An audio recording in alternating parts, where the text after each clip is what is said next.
Divrei-hayamim bet, 2 Chronicles chapter 26.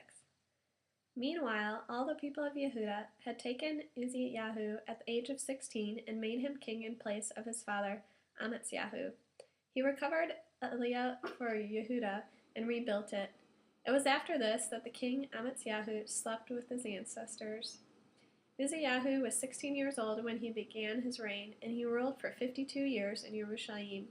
His mother's name was Yahu from Yerushalayim. He did what was right from Adonai's perspective, following the example of everything his father Amatziyahu had done. He consulted God during the lifetime of Zechariah, who understood visions of God, and as long as he consulted Adonai, God gave him success. He went out to fight the Philistine, breaking down the walls of Gath, Yavneh, and Ashdod, and he built cities in the area of Ashdod and among the Philistine.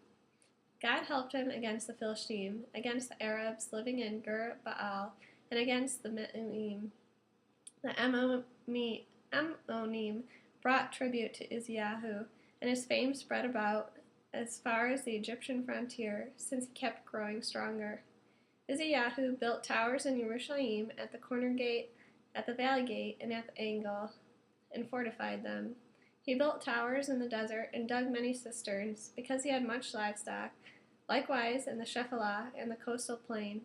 He had farmers and vineyard workers in the hills and in the fertile lands, because he loved the soil. Uzziyahu had a standing army of fit soldiers, divided into units according to the census taken by the secretary Yeiel and the officer Masaiah, under the direction of Hananiah, one of the king's officials. The total number of clan heads over these strong, brave men was 2,600. They directed a trained army of 307,500 fighting men, a strong force supporting the king in war against the enemy. Uzziyahu equipped them, the whole army, with shields, spears, helmets, armor, bows, and slingstones.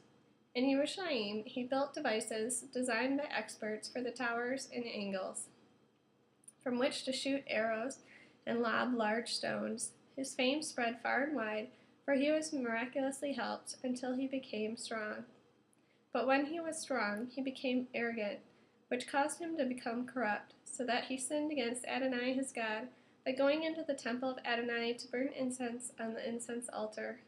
Azariah the Kohen went in after him, and with him were 80 of Adonai's Kohanim, brave men. They stood up to Uzziyahu, the king. They told him, "It isn't your job, Uzziyahu, to burn incense to Adonai.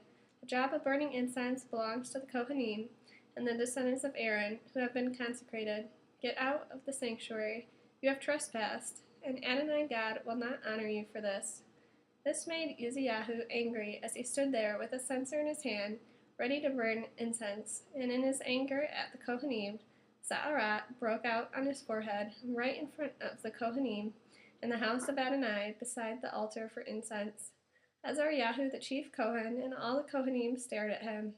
There he was, with Za'arat, an infectious skin disease, on his forehead. Quickly they threw him out of there, and indeed he himself hurried to get out, because Adonai had struck him. Uzziyahu the king had Za'arat until his dying day. He lived in a separate house, because he had Za'arat, and was not allowed into the house of Adonai. Meanwhile, Yotam the king's son ran the king's household, and was regent over the people of the land. Other activities of Uzziyahu from beginning to end were recorded by Yeshayahu the prophet, the son of Amoz. So Uzziyahu slept with his ancestors, and they buried him with his ancestors in the graveyard belonging to the kings, because they said he had Za'arat. Then Yotam his son took his place as king.